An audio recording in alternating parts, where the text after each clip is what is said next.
조갑제 TV 시청자 여러분 안녕하십니까. 2020년 5월 29일 오전 11시 4분입니다. 지금 한국의 좌파 세력, 문재인 지지 세력, 이해찬 세력, 이 사람들은 보는 시야가 매우 좁습니다. 국내적 시야를 갖고 있습니다. 국제사회가 어떻게 돌아가는지 별로 신경도 쓰지 않아요. 그러니까 무책임하게 내뱉는 말이 국내에서는 통하는데 이게 해외로 번역돼서 나가면은 폐가 망신할 막말을 계속하고 있는 게 하나 있습니다. 그게 친일파와 토착 왜구란 말입니다. 이 토착 왜구를 앞으로 영어로 번역해서 이 발언을 한 사람들을 공직자겠죠. 공직자를 국제사회에 고발하면은 아마 흥미로운 일이 벌어질 것입니다. 그런데 너무나 많은 토착 왜구란 말을 쏟아냈어요.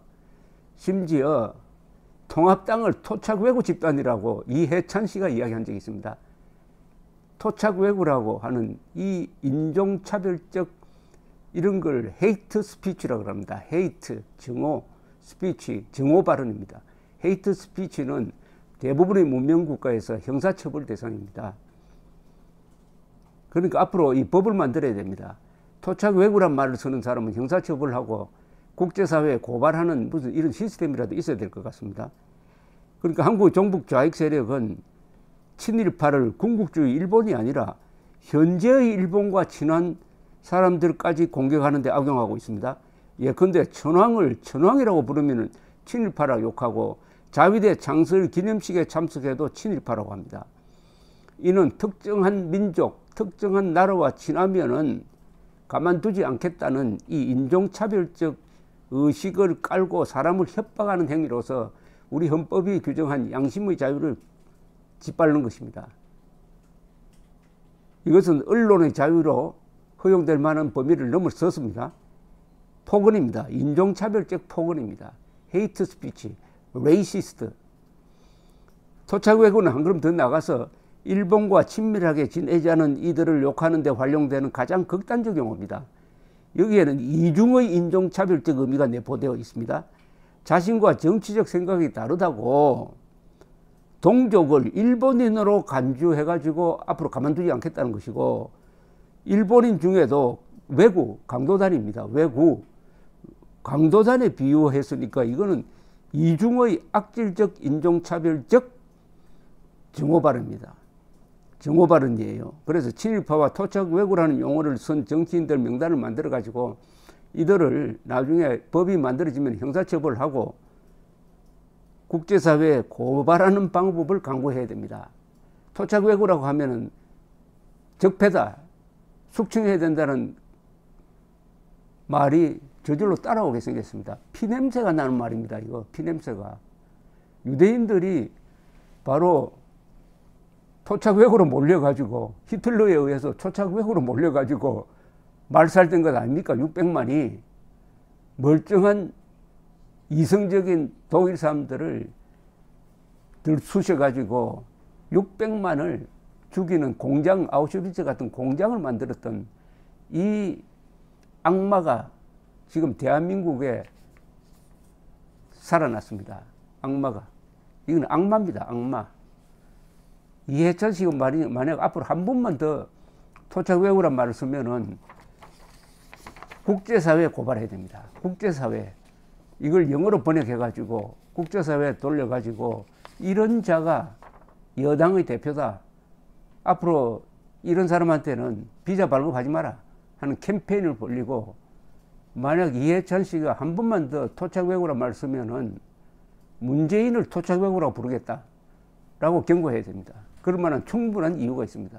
그 나중에 제가 별도로 설명드리겠습니다.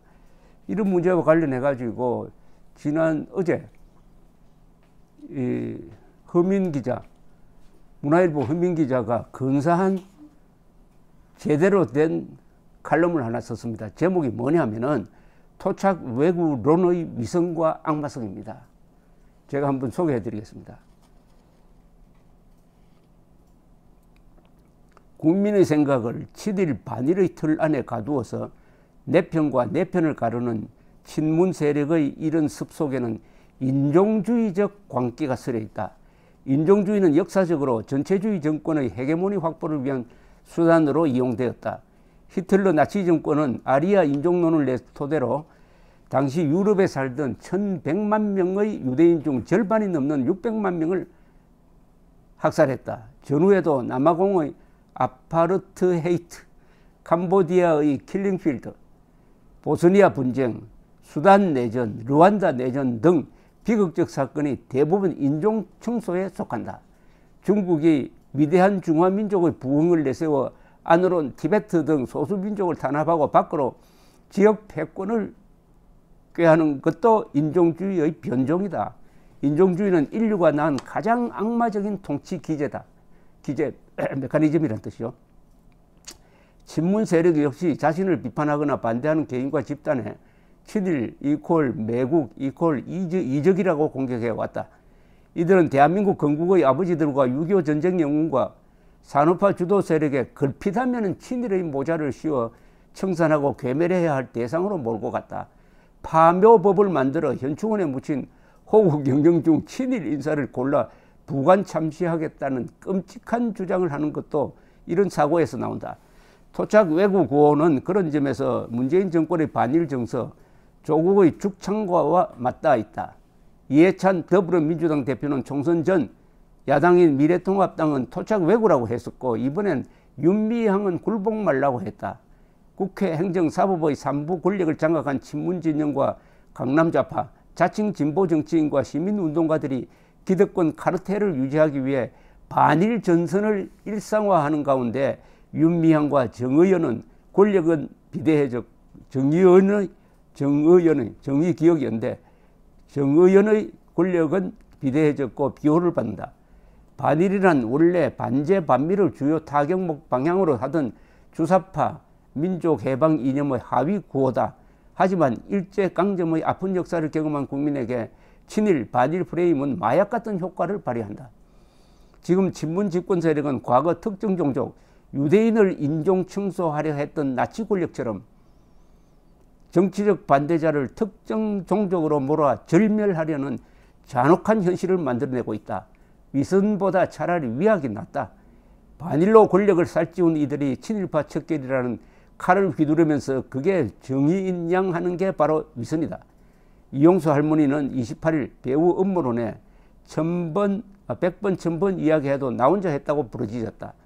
토착 외구라는 인종주의적 흉수를 약자 중의 약자인 위안부 피해 할머니에게까지 들이대는 집권 세력에서 악마가 보인다. 악마가 보인답니다. 토착 외구 뒤에 악마가 숨어 있다는 겁니다. 토착 외구 뒤에 악마가 숨어 있다. 친일파, 토착 외구 다 이게 인종주의적 발언, 반일 종족주의적 발언, 유대인 학살을 불러온 인종주의적 발언과 같다는 이 규정을 빨리 우리 지식인 사회가 내려야 합니다. 그래서 친일 마녀 사냥 그만하고 토착 외구라는 말로 일본인을 욕보이고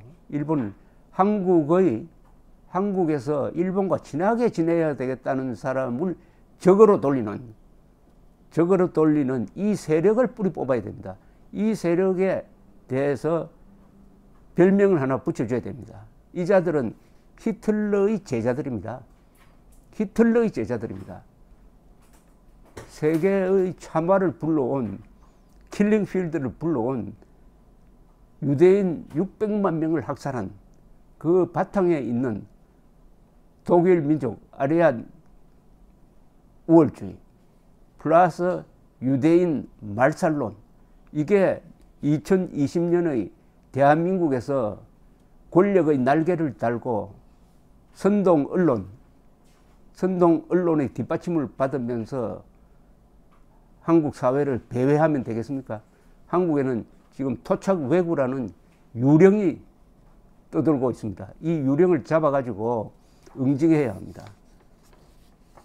이 토착 외구를 애용하는 사람들, 앞으로 여기 이 방송을 듣고 누가 뜻있는 분들은 그동안 토착 외구라고 발언했던 사람들의 명단을 만들어야 됩니다. 이 명단을 가지고 국내적으로는 형사처벌하도록 우리가 운동을 해야 되고 국제사회에 고발해야 됩니다. 이게 아주 효과가 있어요. 이걸 번역해가지고 이 사람들의 어록을 만들어가지고 국제사회에 영어로 인터넷에 띄우면 안 됩니까? 유튜브에 띄우면 돼요. 그래서 한국에서는 영웅이 되지만은 국경만 넘어서 외국으로 넘어가면은 히틀러의 제자가 되는 그런 규탄 운동에 참여해야 한국 사람들이 이제 반일 프레임에서, 반일 주술에서 벗어나가지고 건전한 국민, 세계인이 되는 길을 열 수 있게 하는 계기가 될 것입니다. 토착 외구와 싸워야 합니다. 토착 외구를 말하는 자들과 싸워야 합니다. 그들은 히틀러의 제자들입니다. 악마라고 했습니다. 이게 과장이 아닌 게 히틀러가 600만 명을 죽였어요. 어떤 동물도 동족을 600만 명 죽이는 동물 없습니다. 인간 아니면 악마입니다. 악마가 보입니다. 감사합니다.